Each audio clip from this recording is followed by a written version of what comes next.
Hello guys, आप लोग कैसे हैं? उम्मीद करते हैं आप लोग अच्छे होंगे। पंकज कुमार को आईटी में आप लोग को स्वागत है। मेरा नाम पंकज कुमार हुआ। मेरा घर मचाहा, पोस्ट पिपरा, थाना डुमरिया, जिला गया रहने वाला हूँ। मैं छोटा सा क्रिएटर हूँ, न्यू आईडी खोला हूँ। देख लिए आप लोग को घर दिखाता हूँ। देखिए ऐसे घर नहीं बना है, देखिए ढलावा वाला कुछ नहीं है, देखिए ऐसा ही है। देखिए इन्हें रूम दिखाते हैं। इन्हें देखिए सिंह पूरा पता इसे झाकल है। इन्हें घर देखें, बालू आज मिल नहीं रहे दोस्तों, इसे टाल करके रख ले हैं बालू। पुलिस धरता बहुत मारता है। तो आप लोग वीडियो को ज़्यादा शेयर करें, आप लोग सपोर्ट करते रहिए। मेरा फर्स्ट वीडियो है, आप लोग सपोर्ट जरूर करिए, लाइक सब्सक्राइब जरूर करें। धन्यवाद।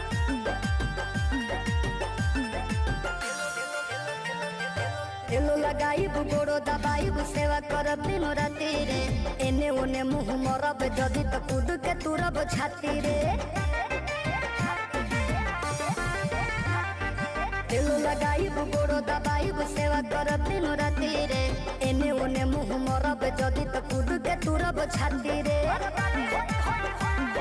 डोरिया टूटी जे डोरे से, पिठिया फरब कोड़े से, लोला कुचब लोढ़े से। बराबादी होई बाकी शादी होई मोर तोरे से। बराबादी होई बाकी शादी होई मोर तोरे से।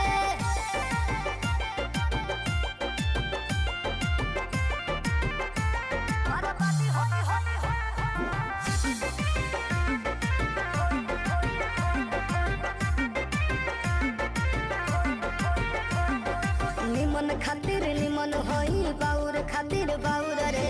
वादा से जदि मु करब जनुआ कांड होई कुछ और रे।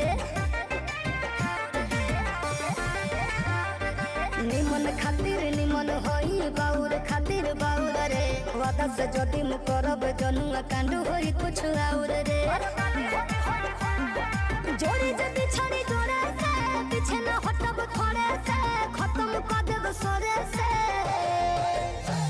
बराबादी होई बाकी शादी होई मोर तोरे से। बराबादी होई बाकी